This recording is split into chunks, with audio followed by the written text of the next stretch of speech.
ایک دفعہ آپ قدم اٹھا لیں نو کانفیڈنس کا، یہ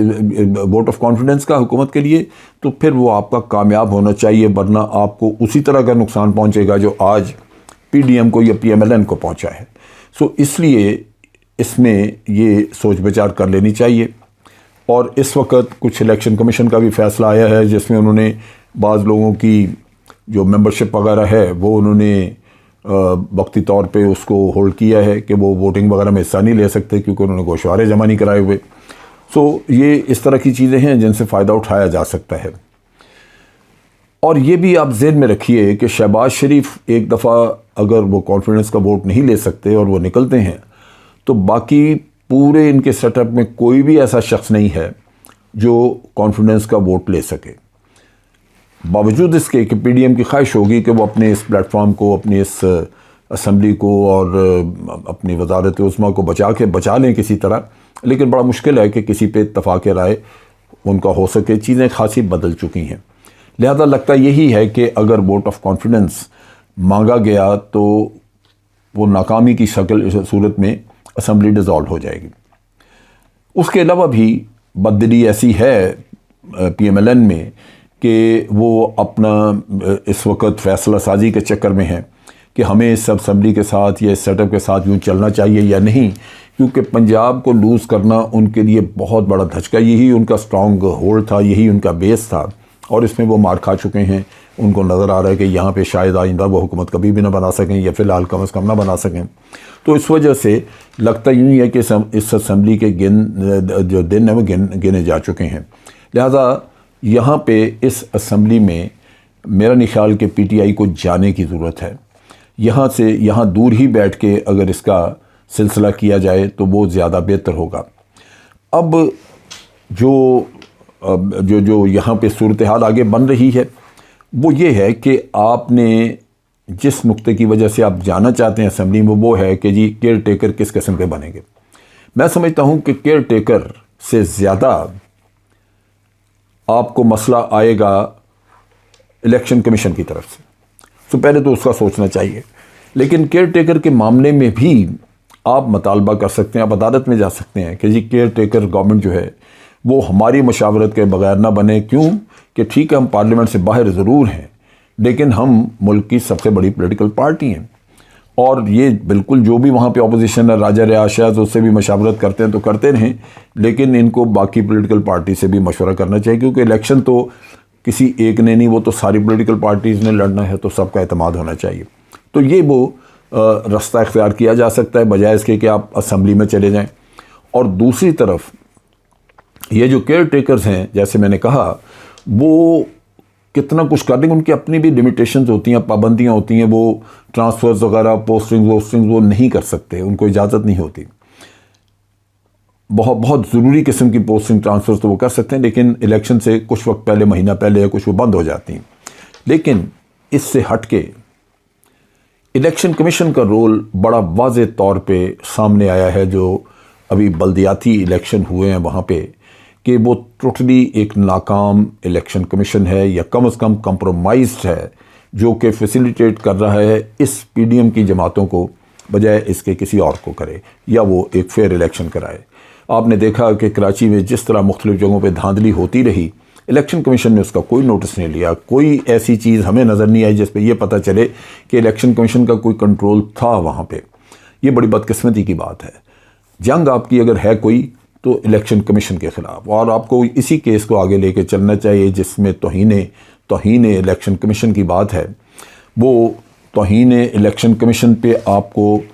اگر اس پہ سامنا کرنا پڑتا ہے تو آپ یہ کہیں، یہ بتائیں کہ ہمیں چھوڑ دیں، آپ الیکشن کمیشن اپنی عزت کا اگر وہ اپنی عزت اور احترام کا کوئی جائزہ لینا چاہتے ہیں تو وہ پبلک میں جائیں۔ اگر توہین کرنی ہے، توہین کا قصہ آتا ہے تو توہین تو اس الیکشن کمیشن کی سمجھی جائے جس کی کوئی عزت ہو، جو الیکشن کمیشن پہلے ہی قوم کا اعتماد کھو چکا ہے، جہاں ہر شخص باہر بیٹھا بات کر رہا ہے، اس کے فیصلے بول رہے ہیں الیکشن کمیشن کے جو کہ بڑے یک طرفہ قسم کے ہیں، تو پھر آپ اس الیکشن کمیشن کو کیا کہیں گے؟ سو ضروری یہ ہے کہ اگر الیکشن کمیشن جو ہے وہ خود اگر ڈیزالو نہیں ہوتا اور نئی ممبرشپ نہیں آتی تو یہ بدقسمتی اس ملک کی ہے، لیکن بہر صورت چیک ان پہ ہونا چاہیے. سو ادھر ایمفیسس آپ کا ادھر شفٹ ہونا چاہیے. تو یہ میرا خیال ہے کہ جو آپ کا بھی فیصلہ ہے پارلیمنٹ میں واپس جانے کا، یہ پی ڈی ایم کو سٹرونگ کرے گا. پی ڈی ایم اس سے خوش ہوگی، وہ امپریشن دیں گے کہ ان کے تمام پچھلے کام درست تھے اور جو رجیم چینج تھی وہ بھی درست تھی. پی ٹی آئی کو بہر صورت سوچ سمجھ کے قدم اٹھانا چاہیے. اب تک کے لیے اتنا ہی. افواج پاکستان زندہ باد، پاکستان پائندہ باد.